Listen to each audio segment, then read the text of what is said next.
Happy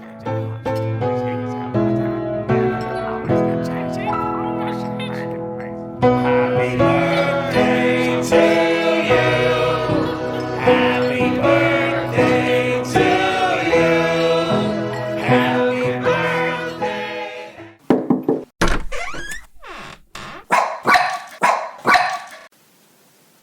Please, come inside. I'm honored that you saw the notice and decided to find out what this is all about. What's that? No, Shep is no longer with us, having died some 60 years ago. That's why it's to be grateful for our dog and not grateful to our dog. But where are my manners? Please, make yourself comfortable. Perhaps you might be so good as to counsel me on a certain point. Which is proper, for our dog Shep without a comma, or for our dog Shep with a comma? Now, I tend to write the way I speak, so I add the comma. I've thought about a dash, don't you know? Anyway, if you have any thoughts or comments on this, please do let me know. Thank you so much. Now, before we get to the true account of why the American consumer should be grateful for our dog, Shep, a bit of background might be helpful. It's the early to mid-1950s in and 6 or so miles to the east of Battleground, Washington. After living in town for a few years, we moved out to the woods. Living with me were my mom, dad, 2 younger brothers, and of course, our dog, Shep. Now, to make a long introduction short, our dad left us. And so it was just Mom, Joe, Tim, me, and our dog, Shep. Our dad never came back. We lived in a one-room shack and we were quite poor. 20 years pass. The location where he was living was given to me. My wife and 3 children drove to his house in Oregon. And while we were there visiting and getting reacquainted, he gave me a picture that I'd never seen before. This picture showing a section of the one-room shack, along with our outhouse, a clothes rack on the porch, and a clothesline from the shack to the outhouse. By the way, the dog to the right of the outhouse was not our dog, Shep. Anyway, he relayed a few facts about the picture. First of all, he told us that it was taken on the day he left us. Second, as he laughed, he said that my brother Joe, standing in the middle with the bib overalls on, had been chasing me around the yard with an axe or a sledgehammer, but it was too heavy for him, and he had to drag it along behind him. It's shown in the background to the right. Now, here's a picture of Joe nearly 70 years later, still sporting those bib overalls and always having an axe nearby. But I digress. And it's probably best to just tell the story of how it came to pass, why the American consumer should be grateful for our dog, Shep. So here it goes. There can be no doubt that the ever-moving river of history changes direction as it courses its way to eternity. The forces which result in such changes include the actions of a nation, words spoken by people, the destructive forces of nature, and the inventions of mankind. Many events are of such a magnitude that they are well documented and discussed, some even decades and centuries after such history-changing events took place. Examples of these stunning events are the Louisiana Purchase, the words spoken by Jesus on the cross, the destruction caused by Hurricane Andrew, and the discovery of penicillin. Events of a seemingly lesser magnitude occurred daily and without lasting historical notice. And yet, each incident has the potential of molding the future and shaping history. I can think of several such examples. Free ice cream at the Republican Party picnic at Louisville Park. Grandpa's culture shock when he realized that toilet paper was rapidly replacing moss. The discovery that cardboard puzzle pieces don't wash well after falling into a slimy spittoon. The creative expression of young boys as they place muddy footprints on the ceiling of the living room. And the significant discovery that the act of sitting an old woman with a peg leg on the floor renders her incapable of rising to her feet. These and countless other happenings are insignificant words, day-to-day events, ordinary occurrences, and mundane discoveries. However, let's not be so hasty in casting them aside as parts of life which have no consequences. Each one of them has the capability of altering the course of history, and well advised is the man who understands this. After all, wasn't a camel's back broken by a single straw? Didn't Mr. Slow and Steady make history books by winning the race? Wasn't a soldier lost and a poem written because of the want of a nail? Though much speculation takes place in the appropriate settings of the what if, almost exclusively said settings are limited to university lecture halls and local taverns.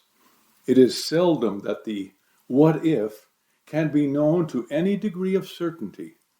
While we humans cannot usually get at the results and consequences had either the great or the small what if happened, there are those rare and special times when we are able to do so.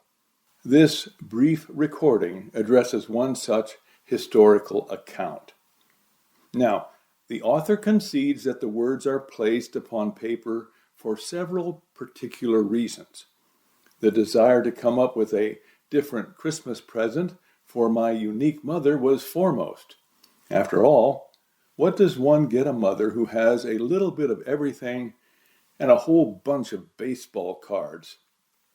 This account would let her know that my brothers and I had a most memorable and wonderful childhood, one marked by our mother's love for her 3 boys. Second, I wanted my children and grandchildren to be aware of the sort of experiences that made me what I am. No, not who I am, but indeed what I am. Since on the best of days they call me strange, and my wife calls me eccentric, we won't get into what I am called on other days. They at least ought to know what my life was like when I was about 5 to 10 years old. Third, there is a tremendous need for people to be aware that the seemingly ordinary events in our lives might actually be changing the course of history. And that leads to the final reason, namely, to let people like you know why the American consumer should be grateful for our dog, Shep. About the year 1952, my mother and father divorced. Mac drank and was quickly becoming an alcoholic. While people have said he did not provide for his wife and his boys, that is not entirely true. In fact, as a 5-year-old boy, I recall the opposite, awakening one morning to discover that my dad had brought home a 20-gallon glass jug filled with pickled pig's feet. I was one lucky kid to have such a treasure under the kitchen sink, and many times my hands and arms were in that tinted brine, seeking the elusive pig's foot. On another occasion, my dad brought home a small, skinned, dressed-out bear cub, which my mother thought looked very much like a baby. He told my mother to bake it, and he would be back later to eat it. I mean, how many kids have a dad who would bring home such delicacies? Actually, this disgusted my mother immensely, since she could not get away from the fact that the furless bear cub looked almost like a baby. Nevertheless, the bear cub was baked, and, for the record, my dad never did get drunk enough to eat the roasted runt. Appropriately, my mother buried the beast in the newly opened bear cub cemetery behind our house in Battle Ground, Washington. With the divorce final, my mother was left to raise her 3 boys by herself. I was the oldest at 6. Joe was 3 and Tim was 1. Now, for the sake of accuracy, it should be noted that Joe was really 4 years old, but we didn't count the first year since he was so sick and puny looking that we thought him to be alive only about half the time. We would have considered it impolite teasing to let Joe have a birthday party. To demonstrate how ill and sickly Joe appeared, when he was brought home from the hospital after his birth, I tried to silence him with a small baseball bat given to me by my Grandpa McCoy. I received a thorough spanking, but this was most unjustly deserved. You see, I was under the impression that my dad had brought home another delicacy. Baby Joe sure looked an awful lot like that small-skinned and dressed-out bear cub. I thought that this second bear cub really ought to have no life in him before we put him in the oven like we did that first bear cub. Anyway, Mom moved us into a one-room shack at the edge of the woods 7 miles east of Battle Ground. After ascending the 3 or 4 steps to the porch and stepping through the door to the left, you entered the house. My bed was on the right. Off the end of the bed was Mom's chair. Beyond was a small wood stove. To the left of the front door was a small table, and beyond it where Mom fixed our food. It was here that the indoor plumbing was located, a single pipe running directly to the small sink from the open spring on the hill above. Water was heated on the electric burner. Though the house smacked of substandard conditions and evoked the word poverty, the interior walls, if viewed today, would bring sighs of envy even from the most wealthy. For you see, the walls were covered with beautiful hardwood, tongue-and-groove, bird's-eye maple paneling that was suitable for royal mansions. This rich wall treatment spoke of familial and geographic closeness to the sawmills, planer, and the cut-up plant. A small 3-sided open closet near the center of the room permitted Mom to hang a large piece of green material between the closet and the wall, thus creating a space for her bed and the one where we placed Joe. The springs in Joe's bed were so loose that the thin mattress sunk down in the middle, nearly touching the floor. This sagging feature prevented him from tumbling out of it, for if he had fallen out of it, he might have been seriously hurt, and we would have forced to take another year away from him. It was during this time that I began to work with Tim's speech development, coaching him in proper enunciation and verbalization. Between the ages of 1 and 3, many of the speech patterns are formed for life, and the importance of the proper vocalization of vowels and consonants goes without saying. I coached Tim using the listen and repeat approach to proper speaking that would serve him well in the future. Tim's clarity of speech and mastery of labials and gutturals were most remarkable. He was a good student and minded his teacher as all little boys should. In fact, I needed only signal to him in a special way, usually by nodding my head, and Tim would begin speaking in a clear voice, uncharacteristically clear, especially for a 2-year-old boy. Needless to say, I was quite proud of my youngest brother. Here's a picture of me with my 2 younger brothers playing outside, and you can see that the Lincoln Continental on the left has the window down. In the background is Uncle Al's barn that you can see with the door to the bottom right. Hey, Uncle Alf, your barn door's open. In front of the asphalt-papered shack was parked the car we owned, a faded blue Lincoln Continental, probably a 1947 to 1950 model. It was pretty well beaten up, but the only mechanical problem with our late model luxury car was the power window on the driver's side. Once lowered to an open position, it would not go up again. And while the fresh air was appreciated in the summer, the cold winds of winter made Mom mutter sounds we did not understand. Obviously, she did not have the proper speech development lessons early in life. It's probably because she did not have an older brother. Anyway, the cardboard window, used to keep out the cold, often had to be replaced because it quickly warped and fell to pieces during the rainy parts of the seasons. A day came, however, when a miracle happened.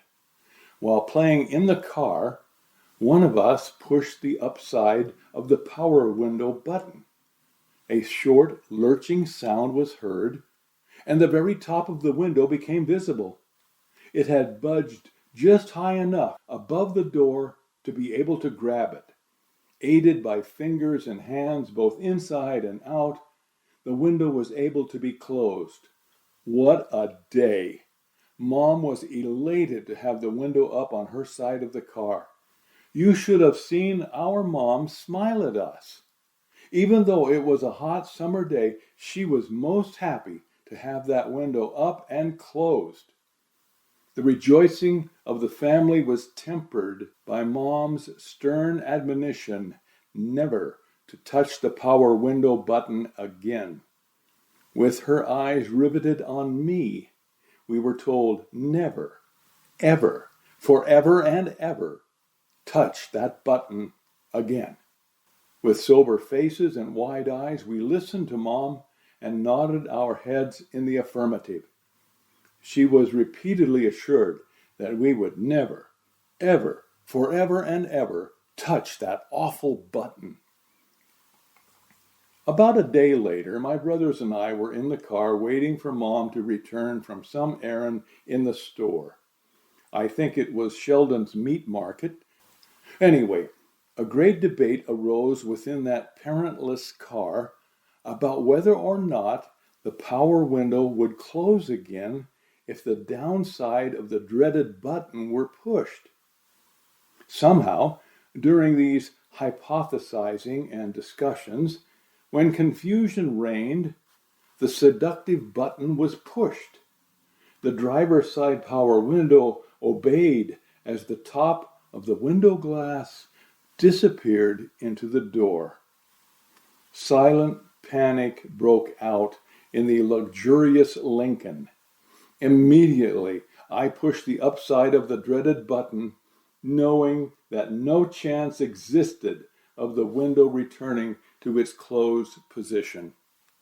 The window was wide open, and there was no way for us three boys to close it.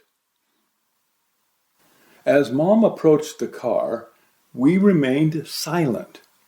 Perhaps, we thought, she might not notice it, or possibly that she might have been tired of it being closed and would appreciate it being open.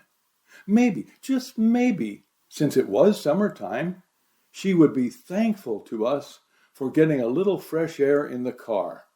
Yes, that was it.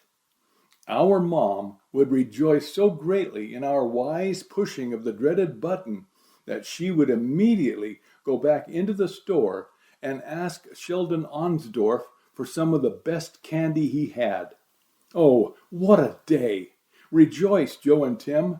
Our Mom might have our pictures taken and put up on posters around the town.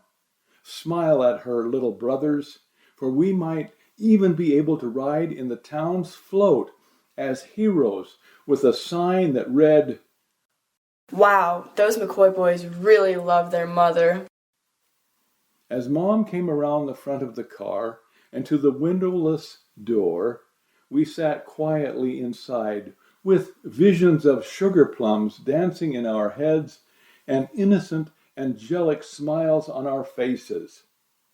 Reality returned to us rather quickly, and being the oldest of the three boys, I immediately became the target of Mom's righteous wrath.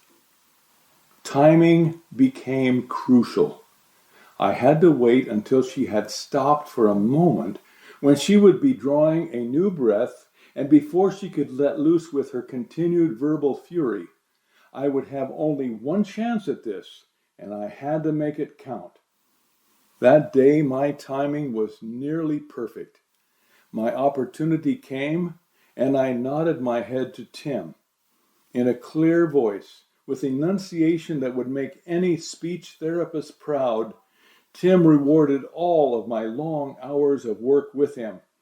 From inside that faded blue Lincoln Continental, with the driver's side window down, Mom heard Tim say 3 words. "Joe did it." Sometime during those years, Mom's name had been given to or selected by a company that tested food and home products. I believe it was called Home Testing Institute, and Mom never knew how her name was chosen or why we became one of the chosen households.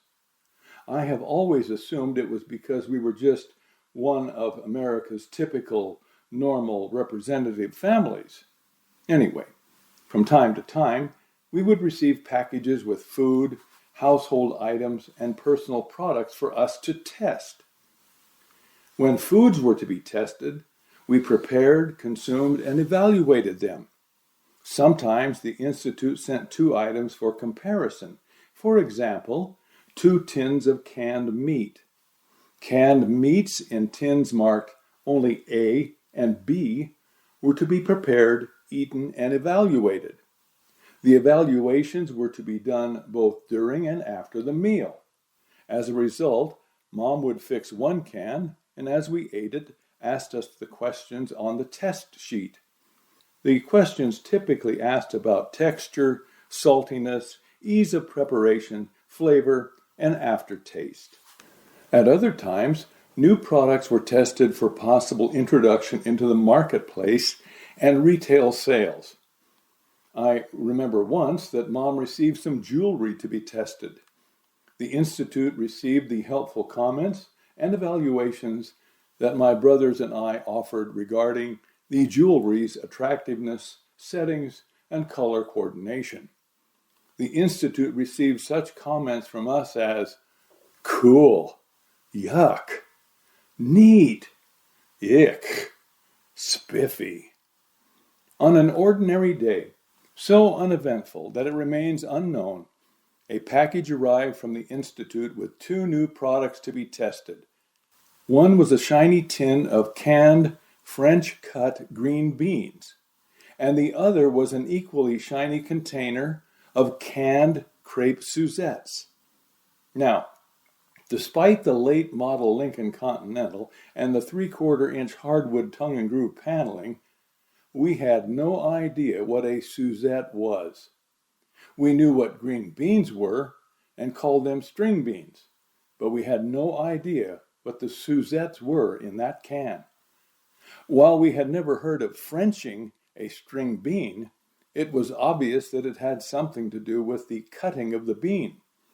However, the creping of a Suzette was beyond us, and particularly so since we did not know what an uncreped Suzette even looked like. That afternoon, Mom prepared a meal of string beans, donning their characteristic French cut and a mess of Suzettes that had most certainly been creped. Her presentation was excellent, and she set us down to eat, her pencil at the ready to record our comments and observations. We began with the vegetables and gave them outstanding marks in all categories. On the evaluation sheet under other comments, we encouraged Mom to have the Institute send us more of those spiffy French beans. After having enjoyed the green beans, we turned our attention to the lazy-looking Suzettes, now appearing a tad more crepey than before, especially since we were not quite as hungry as we were before those cool beans from France. Having convinced Tim of the honor of the initial taste, we watched him take the first tentative bite of the Suzette from his fork. He immediately spit it out and refused to eat any more. Mom's presentation of the meal was lost, and it took me nearly 5 minutes to talk Joe into taking the next bite. What finally convinced him was when I told him that just one bite could add years to his life. Joe placed a soggy bit of the suspect food on his tongue and closed his mouth. His eyes wandered from side to side, scorning us in the process. Having imitated his younger brother, Joe firmly took the plate and marched out of the house. He stepped off the porch, curled around the underside of the porch, and headed down the bunny trail. With pencil and the Institute's evaluation sheet in hand, Mom trailed after Joe. Tim and I followed them, thinking Joe would dump the contents of his plate into the outhouse hole off to the left of the bunny trail. But instead, Joe tromped to the right and down the path to where our dog, Shep, was chained. Joe put the plate on the ground and coaxed Shep to eat the crepe Suzette. Shep sniffed the Institute's offering and crawled back into his doghouse. Joe snorted, "Our dog won't even eat this crap." "Crepe," countered Tim with bold clarity, once again pleasing his speech tutor. Mom was busily writing on the Institute's evaluation sheet. Just what she wrote is unknown. Someday, should the Institute's archives reveal the contents of that evaluation, we may all learn what she wrote. However, it's quite likely that we will never know what was written on that paper or what was discussed at the Institute's meeting when the decision was made. But of this we may be certain. The American consumer, when taking down can after can of French-cut green beans from the millions of supermarket shelves across this great land, and never having to be tempted by or subjected to a single tin of canned crepe Suzettes, owes a great deal of thanks for our dog, Shep.